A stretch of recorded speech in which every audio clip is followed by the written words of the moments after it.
Bonjour à tous et à toutes, je suis ravie de vous retrouver aujourd'hui en vidéo pour vous présenter mon deuxième point lecture pour le mois de novembre. Et vous allez voir qu'il s'agit à nouveau d'un point lecture avec des avis quand même assez variés. On passe du 18 au 10 sur 20. Et vous allez également voir qu'il y a pas mal de SF dans ce point lecture, alors que c'est un genre que je lis finalement assez peu, surtout par rapport aux autres genres de l'imaginaire. Mais voilà, c'est vrai que en ce moment je lis pas mal de SF, même dans le point lecture suivant et dans celui d'encore après, vu que je suis encore en train d'en lire. Voilà, je suis dans une phase plus SF que d'habitude et c'est plutôt chouette parce que même si pas mal de ces livres sont de la SF, vous allez voir que ce sont par contre des histoires vraiment très différentes les unes des autres. Donc voilà, du coup je vais commencer tout de suite. Donc dans ce point lecture, je vous parlerai tout d'abord des Nuages de Magellan par Estelle Faye aux éditions Scrinéo. Ensuite, je vous parlerai des Chroniques de Saint-Marie, le tome 2 d'Écho en Écho par Jody Taylor aux éditions HC Éditions. Après, ce sera au tour de Nos destins inachevés par Sophie Audouin-Mamie-Cognan aux éditions Michel Lafon. Ensuite, je vous parlerai également du livre Le Concile de Merlin, le tome 1, Le Secret par Lionel Crusil aux éditions de l'Alchimiste. Ensuite, un petit roman jeunesse avec le tome 5 de la série Les Lutins Urbains par Renaud Maric. Donc le tome 5, Corrigan et Grosse Galette aux éditions Petit Boui. Et je terminerai avec l'album graphique de Khaled Hosseini, Une prière à la mer, chez Albin Michel, dont je vous ai déjà parlé sur la chaîne. Du coup, je vais démarrer tout de suite avec Les Nuages de Magellan par Estelle Faye aux éditions Scrinéo. C'est un roman que j'ai acheté lorsqu'Estelle Faye était en dédicace à la Dimension Fantastique, qui est une grande librairie de l'imaginaire à Paris. Et je m'y suis rendue et donc voilà, j'ai craqué, je lui ai acheté Les Nuages de Magellan. J'étais à cette période-là, j'avais été malade pendant une grosse partie de la semaine, la dédicace était le vendredi soir et j'avais du mal à me remettre à lire. Je savais pas trop quoi lire, qu'est-ce qui allait me plaire et il y avait beaucoup de thèmes que je n'avais pas envie de lire. Et voilà, c'est vrai que quand je suis tombée sur ce roman, je me suis dit bon, c'est du Estelle Faye, donc je sais que je vais aimer. C'est un univers c'est un univers SF et il est quand même assez court, donc voilà, je savais que ça marcherait bien et je me suis pas trompée. En fait, donc dans ce roman, comme je disais, donc on est dans de la SF et même dans du space opéra. Donc du coup dans quelque chose avec... le space opéra en gros c'est de la SF avec plusieurs planètes, des vaisseaux spatiaux, des voyages entre les planètes, etc. Typiquement voilà, Star Wars c'est du space opéra. Et donc en l'occurrence ici on est dans un space opéra mais qui a un côté assez rétro et qui c'est vrai fait un petit peu penser à du steampunk, même si en fait ça n'en est pas, mais c'est vrai que voilà, il y a plusieurs côtés un petit peu steampunk, il y a également toute une histoire par rapport à la robotique, etc. Et en fait donc nous on va suivre plusieurs personnages, principalement deux jeunes femmes. Donc il y en a une qui s'appelle Dan, qui est une jeune serveuse sur une petite planète paumée de la Voie lactée, et une autre qui s'appelle Mary Reed et qui elle est une femme dont on ne sait pas grand chose au départ, si ce n'est que voilà, apparemment elle a pas mal voyagé et son vaisseau spatial s'est échoué bien juste à côté du bar justement où bosse Dan. Donc elles vont elles se côtoient pendant longtemps mais sans jamais vraiment s'adresser la parole. Et en fait le livre va commencer par le décès d'un personnage qui s'appelle Damien de Sabre. Je vous spoil pas du tout, hein, c'est le prologue. Et donc en fait ce personnage là va mourir, sauf que c'est un personnage qui était un peu un symbole de la révolution et il va se faire tuer par l'ordre en quelque sorte, c'est pas vraiment l'état mais bon voilà, il va se faire tuer et du coup ça va un petit peu, ça va semer un grand vent de panique parmi toutes les personnes qui sont un petit peu du côté de la rébellion, puisque voilà c'est un grand symbole qui s'éteint. Et suite à ça, en fait, Dan, qui est un petit peu picolé, va chanter une chanson. Et en fait, cette chanson va devenir très virale et elle va devenir une sorte de symbole de la rébellion, alors que c'est pas du tout ce qu'elle cherchait. Et voilà, après il va se passer plein de choses, je vais pas trop vous en dire. En tout cas, vraiment c'est un roman qui m'a beaucoup plu. Déjà j'ai adoré les deux personnages principaux, donc de Dan et Mary Reed. Ce sont deux personnages, notamment Marie, qui a énormément de choses à dévoiler. Comme toujours avec Estelle Faye, en plus on a une représentation LGBT qui est quand même très très appréciable dans l'imaginaire.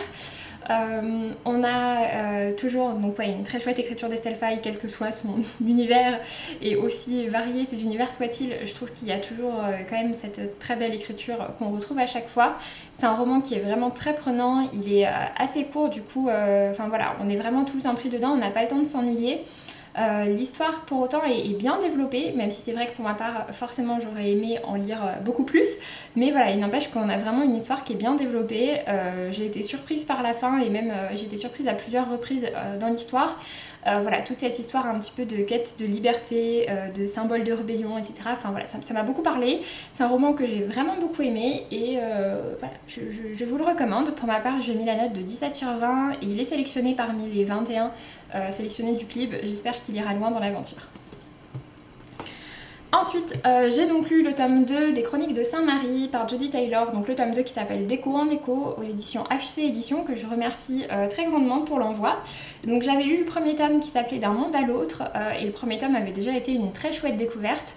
En fait, dans la série des Chroniques de Saint-Marie, on suit un institut qui s'appelle Saint-Marie, qui se situe en Angleterre, et qui en fait est un institut d'histoire, sauf que les psychohistoriens, en fait, pour étudier l'histoire, ce qu'ils font, en fait, ils font pas que se plonger dans des livres d'histoire. Ce qu'ils font tout simplement, c'est qu'ils empruntent des petites navettes, des capsules spatio-temporelles, et pouf, ils se retrouvent dans l'histoire, à l'endroit en question où enfin voilà, ils vont en fait aller là où s'est passé un grand événement pour eh bien l'étudier tout simplement et augmenter les connaissances actuelles sur cet événement historique. Enfin voilà, déjà c'est un principe que je trouve absolument génial, que j'avais adoré déjà dans le premier tome. En plus de ça, donc on suit toute l'équipe de Saint-Marie et il y a des personnages qui sont juste géniaux, notamment l'héroïne principale Max me fait mourir de rire à chaque fois. C'est un personnage à la fois très attachant, qui a vraiment des faiblesses et qui en même temps est un personnage mais juste à mourir de rire et que j'adore.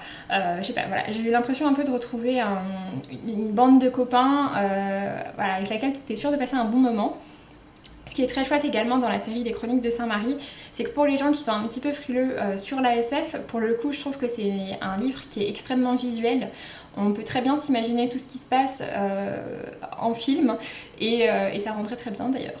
C'est une bonne idée à creuser. Mais voilà, vraiment c'est très très visuel, du coup on s'ennuie pas et on n'est jamais perdu. Enfin en tout cas pour ma part j'ai jamais été perdue dans les tomes de cette série. Et pour autant voilà, c'est vraiment une série avec laquelle je passe toujours un très bon moment. J'ai hâte de lire le tome 3 qui devrait sortir pour la première moitié de 2019.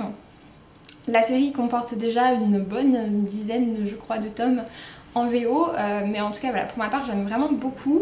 Dans le premier tome, on avait toute une partie au temps des dinosaures. Dans ce second tome, en fait, c'est un peu plus varié. Il y a pas mal de périodes historiques différentes qui sont explorées. Et franchement, voilà, c'est très très chouette. Et je vous recommande très très vivement la découverte des Chroniques de Saint-Marie. En plus de ça, les livres sont pas très chers. Oui, pardon. Donc pour l'instant, ils en sont à 9 tomes en VO et donc les livres sont au prix de 14,50 €, ce que je trouve ouais, voilà, plutôt accessible. Et du coup, je lui ai mis également la note de 17 sur 20 à ce tome-ci. Ensuite, c'est là où tout se gâte. J'ai donc lu Nos destins inachevés par Sophie Audouin-Mamie Cognan chez Michel Lafon. C'est un livre que j'ai reçu en service presse de la part de Michel Lafon, que j'avais demandé.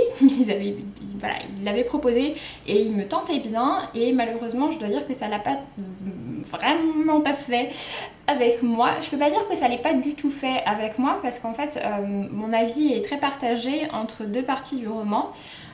Pour ce qui est de l'histoire, donc on est à nouveau sur quelque chose du domaine de la science-fiction, même si la science-fiction est moins au cœur du récit que dans les deux livres précédents.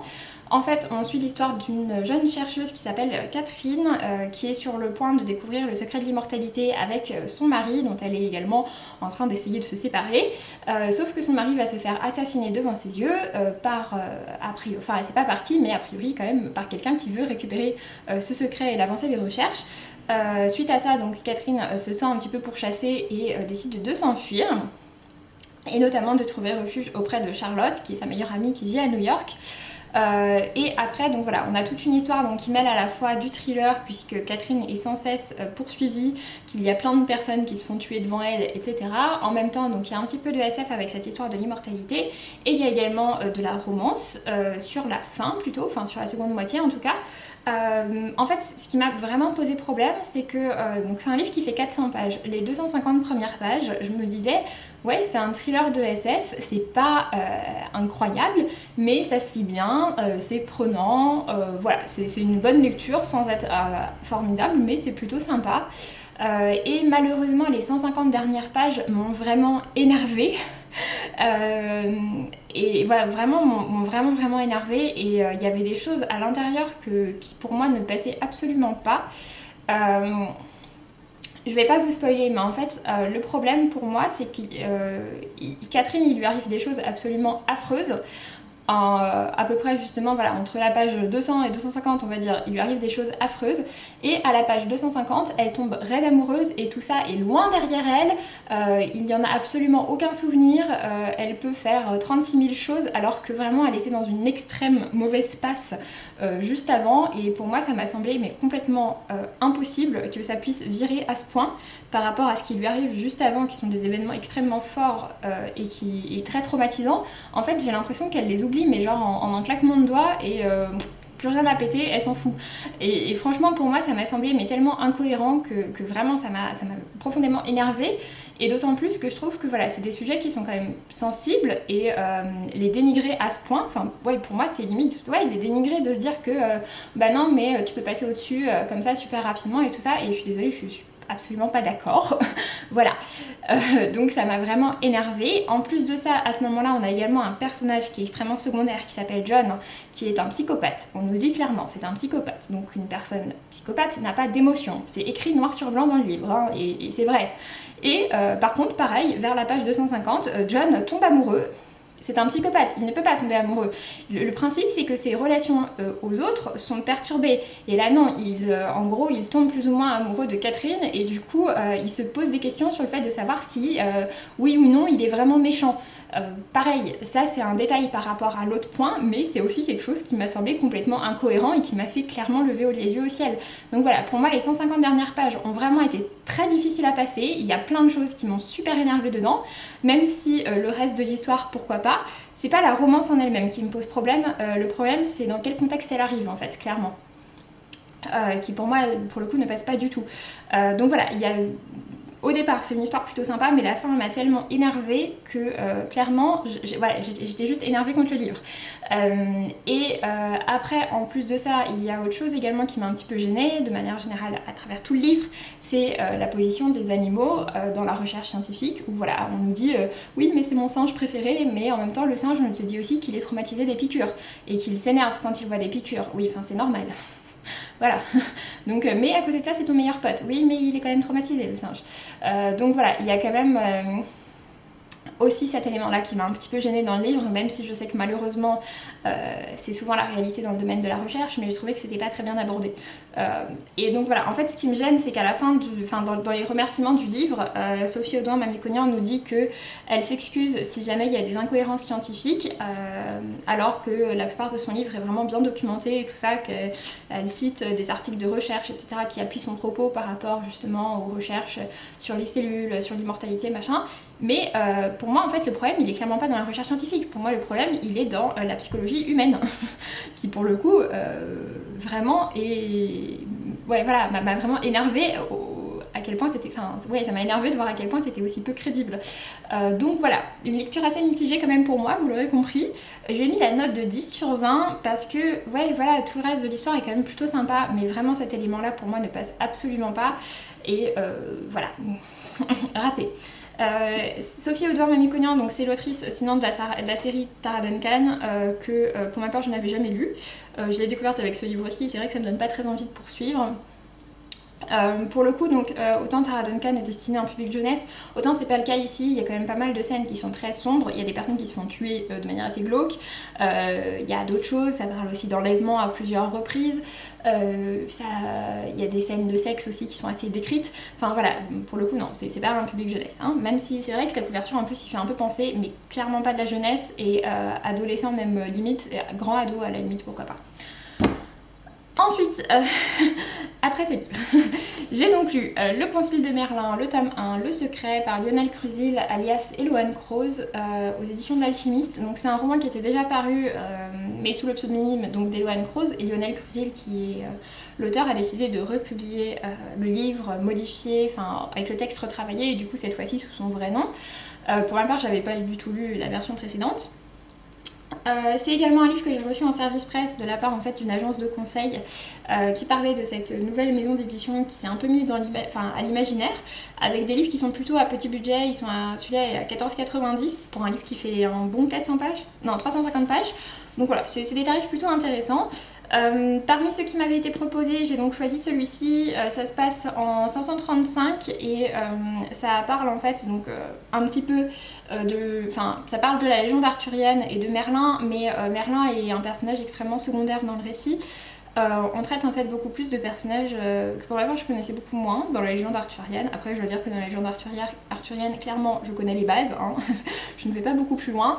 En l'occurrence ça va plus loin, ça traite pas mal également de la religion, et ouais, beaucoup de la religion en fait. Et du mélange entre religion et légende arthurienne, ce qui était vraiment intéressant. Après, bon, je suis un peu nouille parce que j'ai pas vu que c'était marqué tome 1, Le Secret, et que c'est clairement marqué, je sais plus où, que voilà, c'est une trilogie. Mais c'est vrai que je m'attendais à ce que l'histoire par contre soit un petit peu plus complète dans ce tome 1, et la fin du tome 1 nous laisse quand même sur quelque chose qui n'est pas fini. Voilà, et j'ai trouvé ça un petit peu décevant. J'aurais aimé que le livre soit un petit peu plus condensé. Il y avait certains passages qui étaient un peu lents à mon goût, pour du coup proposer une histoire un peu plus complète. Après, malgré ça, j'ai aimé découvrir cette autre partie de la légende arthurienne et voilà, la cohabitation donc avec le clergé et ce genre de choses. Enfin, le clergé, les religions, tout ça. J'ai trouvé ça intéressant. Donc voilà, ça a été plutôt une bonne lecture, mais ça n'a pas non plus été une lecture incroyable, parce que voilà, c'est vrai que j'aurais aimé un petit peu plus d'action, un peu moins de description et un livre avec une histoire un petit peu plus complète et pas quelque chose qui se coupe un peu en plein milieu comme c'est le cas ici. Et du coup voilà, j'ai mis la note de 15 sur 20, c'était plutôt sympa. Ensuite, je vais passer donc rapidement à la lecture jeunesse que j'ai effectuée récemment, à savoir le tome 5 des Lutins urbains, Corrigan et Grosse Galette par Renaud Maric aux éditions Petit Louis. Renaud Maric m'a contacté il y a de ça plusieurs années, au début de ma chaîne. Il m'avait contacté pour me faire découvrir, je crois, les 3 premiers tomes de la série des Lutins urbains. Ce que j'avais accepté avec grand plaisir, et l'année dernière il m'avait contacté pour le tome 4 et donc cette année pour le tome 5. Et donc voilà, j'accepte toujours avec plaisir parce que c'est vrai que voilà, c'est un auteur qui est venu vers moi au début de ma chaîne quand j'avais peu d'abonnés, etc. Et donc voilà, ça me tient un peu à cœur. À chaque fois ce sont des livres voyageurs, donc en fait l'auteur me les envoie mais après je lui réenvoie par la poste. Donc voilà, je trouve que c'est une dynamique plutôt chouette, et puis c'est l'auteur qui fait toute la communication autour, etc. Donc voilà, c'est chouette et je trouve ça sympa de défendre cette petite série jeunesse. Donc c'est vraiment une série jeunesse qui traite en fait du monde d'Onyrie et de tout ce qui est du domaine des lutins, des gnomes, des corrigans, enfin voilà tout ça. En fait la plupart des livres se passent dans une ville qui s'appelle la Grosse Cité, je crois. Oui c'est ça, dans la Grosse Cité. Et en fait on suit notamment un policier qui s'appelle Gustave et qui se retrouve sans cesse mêlé à des histoires dans lesquelles des lutins viennent semer la panique dans la Grosse Cité, et du coup voilà, il doit les arrêter, enfin découvrir le mystère, etc. à chaque fois derrière tout ça. Donc à chaque fois dans les livres on découvre des nouveaux types de lutins et leurs particularités à chaque fois. C'est vraiment bien construit, c'est assez drôle. Pour ce tome 5 on est sur quelque chose d'un petit peu différent, puisqu'en fait cette fois-ci le livre ne se passe pas à la Grosse Cité mais en Bretagne, où Gustave est allé passer des vacances. Et voilà, du coup c'est pour ça qu'il va à nouveau découvrir de nouveaux lutins, et notamment tout ce qui est des corrigans et du folklore breton. Parce que pour ma part j'ai bien aimé, mes origines bretonnes, voilà. Comme tout à l'heure avec la légende arthurienne, c'est pareil, ça me parle un peu. Voilà, du coup c'était plutôt chouette. C'est vrai que je pense que je préfère les tomes qui se passent à la Grosse Cité, parce que voilà, c'est différent, et qu'il y a un petit peu plus le côté un petit peu enquête, que j'ai un petit peu moins retrouvé dans ce tome-ci. Malgré ça c'est une série qui est vraiment sympa, et j'aime bien le principe de se dire que pour que quelque chose existe, enfin pour que quelque chose existe, en fait il faut que plusieurs personnes y croient fort, et si plusieurs personnes y croient fort, et bien la chose va exister. Je trouve que c'est assez chouette comme principe, et voilà, c'est une chouette série jeunesse. Je vous la recommande si vous avez des enfants curieux de découvrir ce genre de choses. Et pour le dernier, donc rapidement, je vais vous parler de Une prière à la mer par Khaled Hosseini aux éditions Albin Michel. Je vous en ai déjà parlé dans une vidéo que j'ai postée la semaine dernière, qui était un petit peu dédiée même à ce livre et à d'autres sur le thème des réfugiés. Khaled Hosseini en fait a publié ce livre aussi, qui est un album en compagnie d'un illustrateur qui s'appelle Dan Williams et qui a fait en fait des dessins à l'aquarelle pour accompagner le texte. Et en fait, donc, il s'agit bien d'un texte continu au fil de l'histoire et non pas de différentes petits textes. Et en fait, voilà, c'est une histoire dont on ne sait pas grand-chose. Ouais, c'est l'histoire en fait d'un père qui est le père d'un enfant syrien et la famille doit fuir la Syrie. Et même s'il souhaite que son enfant emmène tous les beaux souvenirs qu'il a du pays, et bien il souhaite également que son enfant tout simplement puisse vivre une vie meilleure, loin du conflit, loin de la guerre, en sécurité. Et pour ça, eh bien, il faut traverser la Méditerranée. Donc voilà, ça parle vraiment de ça. Et de cette prière envoyée à la mer pour que le voyage se passe bien et pour qu'il puisse trouver un avenir meilleur de l'autre côté de la Méditerranée. C'est un texte que j'ai trouvé très touchant, c'est un texte qui, pour chaque achat d'un livre, il y a 1 € qui est reversé à la CIMAD qui s'occupe des migrants, des réfugiés et des migrants, et Khaled Hosseini reverse également tous les bénéfices qu'il gagne avec ce livre dans toutes ses traductions.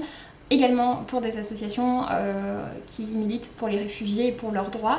Donc voilà, je trouve que c'est vraiment une très chouette action. C'est vrai que pour ma part, j'étais vraiment pas fan des dessins quand je les avais vus au premier abord. Mais finalement, quand on lit l'histoire qui va avec, je trouve qu'ils illustrent très bien l'histoire et qu'ils s'accordent très bien avec. Donc voilà, une bonne action. Et puis voilà, si vous n'avez toujours pas compris, si je vous ai pas encore assez bassiné avec, eh bien, je vous recommande de le découvrir.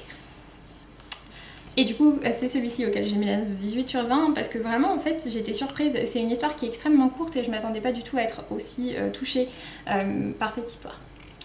Donc voilà, sur ce, j'en ai fini avec ce point lecture. Je suis désolée, il a été un petit peu long. J'espère que ça vous a plu, j'espère que je vous ai donné envie de découvrir certains de ces romans.